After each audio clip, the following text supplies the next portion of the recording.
Bom dia, Maria João, bom dia a todos os ouvintes da Rádio Terra Nova. Eu sou Francisco Gomes, comigo tenho o André Ferreira e estamos aqui para mais um programa, também ele agravado, para mais um Liberdade de Expressão. E sem mais demoras, vamos começar aqui com os nossos pontos prévios e vamos começar por dar os parabéns ao Barcelona por ter conquistado a Champions League no feminino, mas com certeza aqui os parabéns especiais serão para Francisca Nazaré, Kika Nazaré, que conquistou o título, Kika, que é muito acarinhada em Portugal, principalmente pelos adeptos do Benfica, pela sua história no Benfica e por diversas declarações de amor que já fez ao clube, mas também pela sua personalidade absolutamente única e determinante.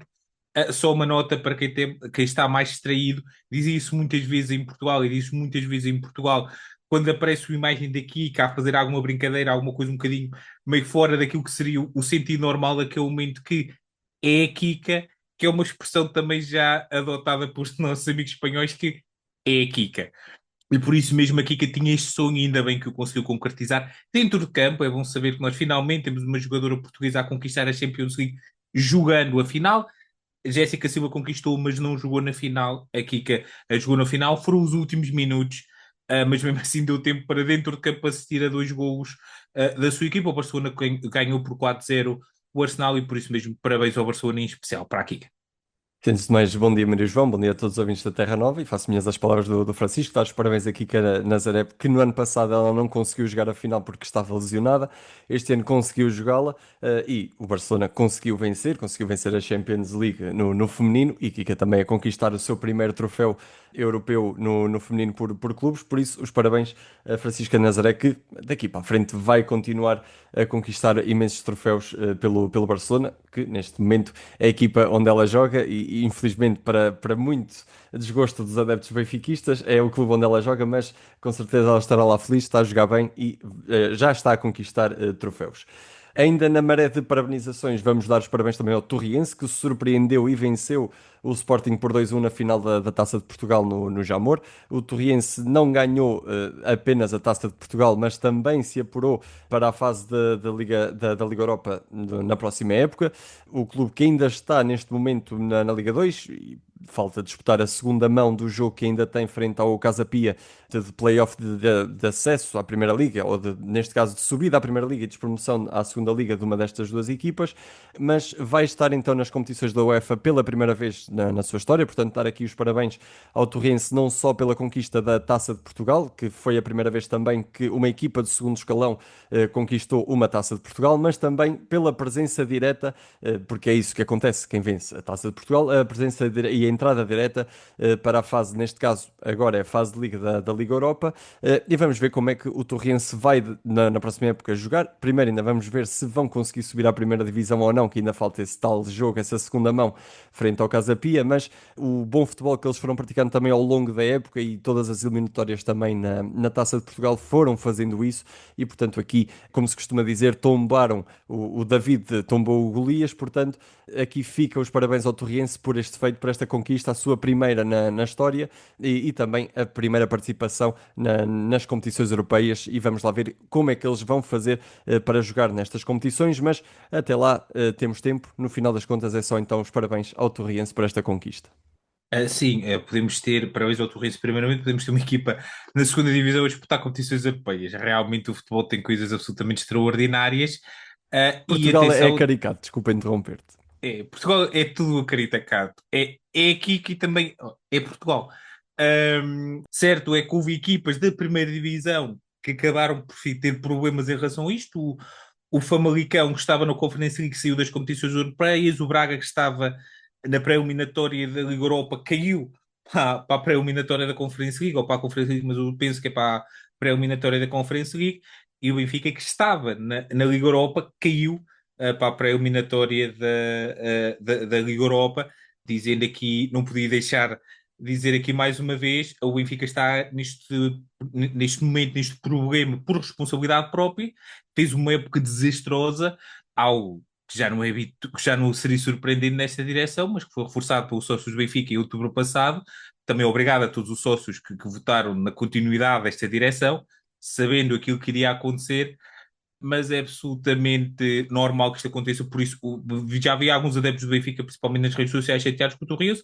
O Torrense fez o trabalho dele, o Benfica, na pessoa do subpresidente e dos seus sócios, é que não fez o trabalho que devia ter sido feito. Por isso, é o que é, mas acima de tudo, parabéns ao Torrense por esta conquista. O Torrense mereceu e está onde está porque merece e por mérito esportivo. E agora dar uma nota também muito rápida em relação àquele caso que tem assolado Portugal, o abandono de duas crianças francesas por parte da sua mãe e do seu padrasto. Também houve aquela entrada em tribunal absolutamente surreal em relação a este caso. Em relação a este caso, dizer que é absolutamente lamentável e inaceitável que isto aconteça. Curiosamente, não vi algumas daquelas pessoas, quando veem crimes deste perpétuo ou qualquer crime, por mais leve que seja, praticado por pessoas não portuguesas, mandá-los para a sua terra e tudo. Essas pessoas estavam muito, muito caladas neste momento, porque será, não é? Porque será talvez o tom da pele dos criminosos, neste caso, ou pelo menos dos alegados criminosos, deve justificar isso, mas é absolutamente inaceitável que isto aconteça em qualquer civilização, em qualquer altura. Esperemos que a justiça portuguesa e a justiça francesa, eu penso que este caso também terá julgado pela justiça francesa, ajam de forma célere, acima de tudo para garantir a segurança das crianças, porque acho que isso é muito mais importante neste primeiro momento do que punir os culpados e quando chegar à altura a investigação seja feita e que os culpados sejam punidos.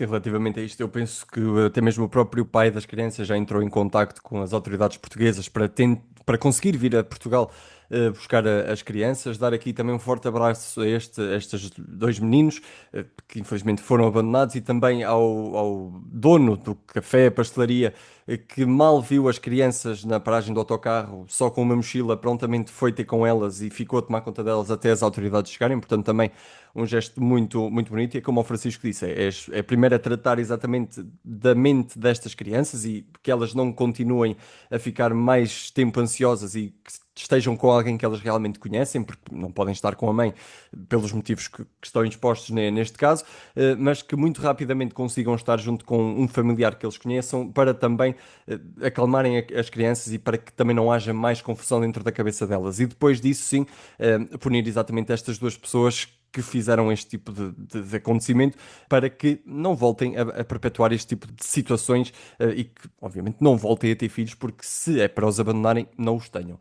Mas vamos esperar que a justiça portuguesa faça um bom trabalho e que tenham um castigo exatamente bastante pesado relativamente a isto que fizeram. Para o próximo ponto prévio, vamos falar aqui muito rapidamente de menções que foram feitas pelo secretário de Estado norte-americano Marco Rubio quando elogiou Portugal por alegadamente ter autorizado o uso da base das lajes antes da guerra no Irão. O secretário de Estado disse que havia países da NATO que foram muito úteis para os Estados Unidos e acabou por dar o exemplo de Portugal, que disseram que sim, mesmo antes de perguntarmos o que quer que fosse preciso, por estarem presentes na NATO. No entanto, o ministro dos Negócios Estrangeiros português já desmentiu as declarações do secretário de Estado norte-americano, dizendo que foi simplesmente após conversas com os Estados Unidos e depois de 3 ou 4 apontamentos para que os Estados Unidos não fizessem nada de errado, que poderia então ser usada à base das lajes pelos Estados Unidos. Agora, uma pessoa vai dizer uma coisa, o outro vai dizer outra. Não vamos, não, neste caso, não sabemos realmente quem é que está a dizer a verdade. Agora, não vamos saber, mas que a base das lajes não devia ter sido usada para este conflito. Isso não deveria ter sido. Já o tínhamos mencionado aqui, eu e Francisco, em programas anteriores, e dissemos exatamente isto, que não deveria ter acontecido. Mas agora, se realmente aconteceu o uso da base das lajes antes dos Estados Unidos terem perguntar, aí já é alguma coisa grave e deve ser realmente investigado se isso aconteceu realmente ou não, porque já é estarmos a aceitar um ataque a um país que não deveria ter recebido ataque qualquer porque não cometeu nenhum crime, neste caso, assim diretamente a público. Por muito que se concorde ou não com a tipologia de regime que existe naquele país, não podemos atacar os países só porque sim e termos exatamente esta vontade de ajudar também o país que está a atacar só porque sim. Mas espero que haja uma investigação, espero que possa vir a público qualquer tipo de conversa que tenha existido, não diretamente, mas qualquer tipo de menção que possa nos mostrar exatamente se houve este tipo de dar a base às lajes ou não, porque se foi antes da guerra ter acontecido, é muito grave para Portugal e para o Ministro dos Negócios Estrangeiros isto ter acontecido. Muito rapidamente sobre este assunto, entre acreditar em Marco Rubio ou no Ministro dos Negócios Estrangeiros português, Ficou muitas dúvidas em qual acreditar, ou alguém do governo Montenegro, quero dizer, ficou muitas dúvidas, mas acho que vou ficar com o governo português, porque apesar de tudo, tem mesmo razões para duvidar do governo português com alguma coisa dita pelo governo de Donald Trump, mas eu acho que isto foi uma expressão, um hipérbole usada por Marco Rubio, parece, até porque o histórico do uso de base das RAIs por Portugal, nenhum dos dois grandes partidos portugueses pode falar muito e discutir isso, porque tem telhados de vidro na sua história, e por isso acho que é mais um caso para fazer barulho e daqui a umas semanas já ninguém se lembra deste caso. E muito rapidamente vamos passar para o nosso tema, que é a convocatória da Seleção Nacional. Todos nós sabemos como é que é uma convocatória da Seleção Nacional. Como com certeza muitos de nós levavam muito diferente daquilo que o selecionador nacional Roberto Martínez levaria, isso é absolutamente normal. Eu começaria por trocar pessoas no banco da Seleção Nacional, mas isso é uma conversa para outra altura, entre os quais o próprio Roberto Martínez, mas pronto. Mas também começava por trocar pessoas da direção da Federação Portuguesa de Futebol, entre eles o seu presidente. Mas isso é uma conversa para outra altura. Acho que é uma convocatória em que o mais estranho são aqueles 4 guarda-redes, na verdade são 3, porque Ricardo Velho não está inscrito como guarda-redes, não está inscrito como guarda-redes, não será um guarda-redes inscrito no Campeonato do Mundo, vai apenas para treinar, vai treinar nos Estados Unidos, neste Campeonato do Mundo também, que é um campeonato do mundo feito por 3 países, um dos quais nem esquece chama futebol A, ou o jogo que é praticado, eu vou inclusive a FIFA a dizer, é futebol, não é soccer. A mesma FIFA que recordo que está a organizar este Campeonato do Mundo, deu um prémio da paz ao presidente dos Estados Unidos da América. É importante dizermos isso de uma das. A FIFA e as galas da FIFA são ridículas em muitos momentos, mas isso foi um dos momentos mais ridículos que eu já vi acontecer em uma gala da FIFA. Mas agora, em relação à convocatória da Seleção Nacional, acho que é uma convocatória absolutamente normal de Roberto Martínez, uma convocatória que já nos habituou a tudo.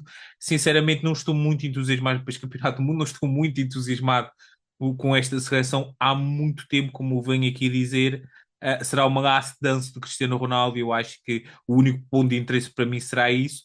Se Portugal ganhar o Campeonato do Mundo, muito bem. Se Portugal não ganhar o Campeonato do Mundo, parece-me a mim que não vai surpreender ninguém. Acho que Portugal tem capacidade individual e de jogadores para conquistar o Campeonato do Mundo. Não sei se Portugal tem capacidade, de outros tipos de capacidade que habilitam uma seleção a ser campeã do mundo. Vamos ver o que é que vai acontecer. Vai ser um Campeonato do Mundo interessante de assistir, com tantas equipas e tantos jogos. Enfim, vamos ver o que é que vai acontecer e boa sorte para a seleção, como se costuma dizer. Sim, acho que este Campeonato do Mundo só vai ter mais destaque exatamente por ser o último Campeonato do Mundo de Cristiano Ronaldo. Ele não vai deixar para já o futebol ainda, mas vai ser pela seleção o último Campeonato do Mundo. E seria incrível se Cristiano Ronaldo saísse da seleção, pelo menos com o Campeonato do Mundo conquistado. Mas é só mais por aí que eu também estou como o Francisco, em que quero mais ver estes Jogos do Mundial, exatamente por causa dos últimos de Cristiano Ronaldo por Portugal. Mas relativamente à convocatória, sim, não percebi o fator de ter escolhido 4 guarda-redes inicialmente, é só porque caso um esteja lesionado, ou neste caso uma lesão grave que o impossibilite de jogar o resto do Mundial, tem ali mais um de reserva que pode levar. Ok, até se percebe, mas não se percebe o porquê, porque não é muito normal os guarda-redes lesionarem-se assim de forma tão grave e que perdure tanto tempo para que se levem 4. E o resto da convocatória é exatamente também, como o Francisco disse, é exatamente o mesmo todas as vezes que Roberto Martínez convoca.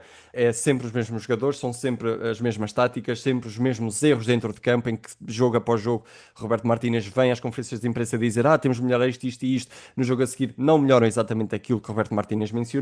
No entanto, acho que deve ser um bom Mundial. Existem seleções mais fortes que a portuguesa, apesar de Portugal ter uma seleção muito forte, há seleções mais fortes que Portugal. Vai ser confrontos muito bons de se ver. Penso que também é um Mundial em que já vai ter mais seleções presentes a jogar, mas vamos esperar, vamos ver. A convocatória foi o que foi, foram os jogadores que foram. Foi só bonita também aquela homenagem que fizeram a Diogo Jota e espero bem que Portugal ganhe este Mundial para homenagearmos também Diogo Jota de uma maneira mais correta possível com esse troféu, mas de resto vamos lá ver como é que corre o Mundial, esperar que a seleção escolhida por Roberto Martínez tenha resultado, porque também já se sabe que depois do Mundial Roberto Martínez vai sair e esperava também, como o Francisco disse na sua intervenção, que também Pedro Proença pudesse sair, porque estar lá ou não estar é exatamente a mesma coisa. Nós para a semana estarmos aqui também é exatamente a mesma coisa, estamos aqui para a semana para fazer mais amigos, para falar de mais temas, para sermos mais comunicativos e mais opinativos relativamente ao que se passa no mundo, por isso a todos, até para a semana. Até para a semana.